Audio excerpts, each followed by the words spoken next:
Hello, everybody. This is Hassan Shariq, your global guidance counselor.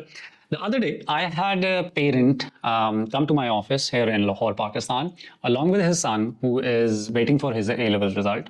And the father had heard that if they get a visa refusal from some other country, and then they apply to Australia for a study visa for his son, Australia will not entertain that application.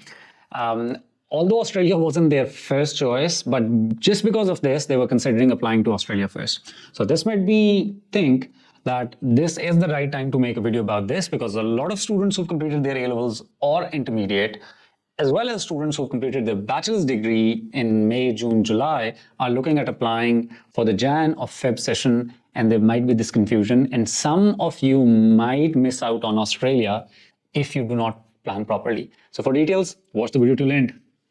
Are you ready to explore opportunities that await you overseas? We provide guidance on selecting the right program, university, and location, tailored for your professional goals and career. To achieve your overseas goals and aspirations, go global with Shariq Global. Welcome back. So in today's video, I'm going to touch upon an important topic, but probably not one that is discussed all that widely, which is implications of having a visa refusal from certain countries on your visa application for some other countries. Now, generally speaking, we are looking at four major study destinations: Australia, UK, Canada, USA, when we're looking at study abroad options from Pakistan in specific, and from this part of the world, Middle East, South Asia in general. So this family that came to me, the son is awaiting his A-level results, which is going to be announced on the 12th of August, so less than 2 weeks now. The prime or priority destination is USA. And then the second option was Australia, because the kid had a few cousins in Australia, so Sydney or Perth, that's what the family was considering. Now, they got the news that if the kid gets a visa refusal for USA, in that case, Australia will not accept his study permit application. And because of this, they changed the order of preference, and they thought that how about we first try for Australia, and then we'll have a look at US. And they came to my office through a reference, and we discussed this. Now, this is very true. And you need to be aware about it. Now, keep in mind that these four major study destinations right now have very different visa policies. See, UK, if somebody is applying to UK, usually even if you have a previous study visa refusal from some other country like Canada, Australia, or USA, they're not really fussy about it.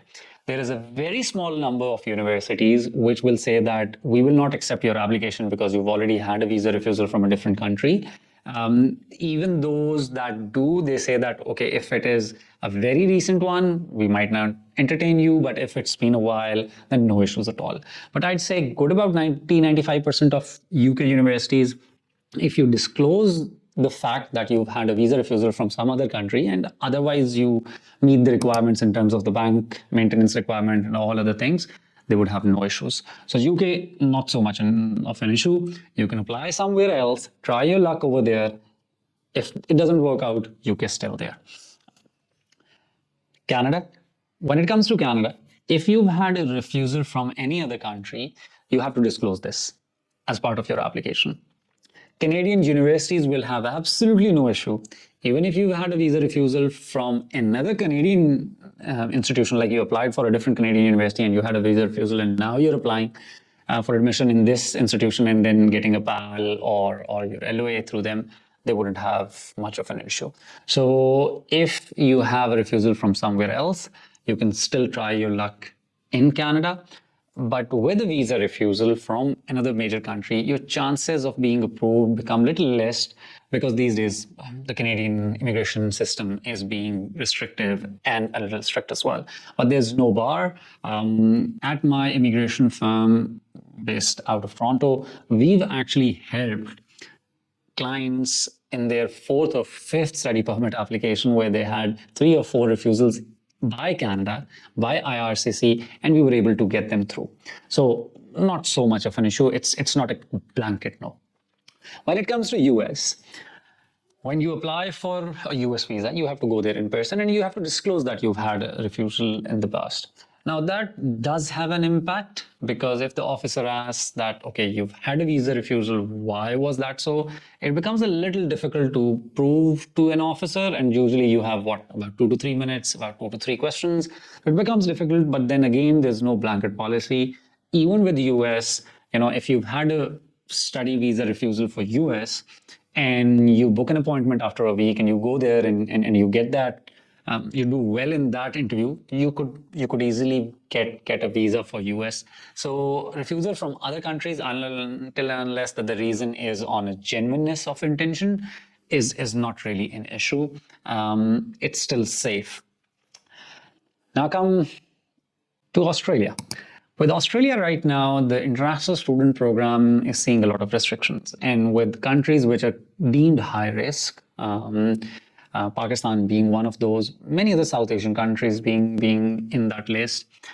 If you have a study visa refusal from some other country, a major English-speaking country, your chances of being allowed to apply for an Australian study visa are almost none. The reason is that with Australia, Australian universities have been tasked to do a bit of a visa scrutiny, what they call as the GS assessment, the Genuine Student Assessment. As part of this assessment, they have a look at financials and all these documentations, and they also look at the immigration history of the applicant. Normally you get a conditional offer where the offer is made on the basis of your academics, but then it also has the condition that you have to pass through the GS requirements. In that GS requirement questionnaire, you're asked if you had a previous visa refusal, and in most cases, I'd say good about 95% of Australian universities will not accept your GS submission if you had a visa refusal from Australia, Canada, or the UK for a study visa in the recent past. And if you're talking of undergraduate students who are just finishing their A-levels or intermediate this time around, or fresh graduates, quite likely your study visa refusal would be a recent one.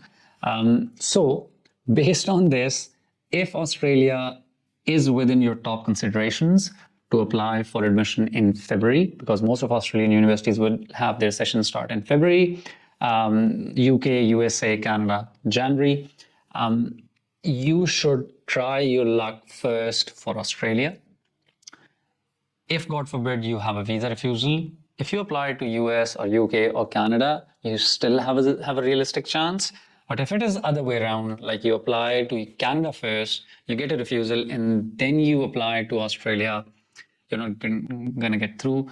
As I said, universities are not going to accept your candidature. What to talk of Australian visa authorities.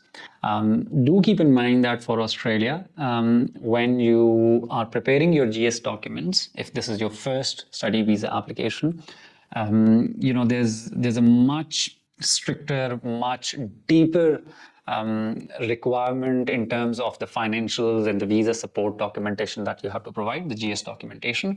So if you've done that preparation and then applied for the Australian visa and God forbid it gets refused, you will be in a good position to submit, a thorough study visa application for Canada, for UK, for USA, because your financials, your sponsors documentation, your own travel plans, all that will be in great shape. So with this, I'll end the video. Hopefully I've been able to provide some valuable information. If you believe that that was the case, do support the channel by liking, sharing, and following. Any questions, post that in the comment section. If you are also considering multiple destinations with regard to your study visa application for January or February and you're confused between the two, post those options in the comment section, and we'll try and get back to you and let you know which one would have a better visa acceptability chances for the coming Jan-Feb session. That's all from my side. Till the next video, take very good care of yourself and your loved ones. Bye-bye.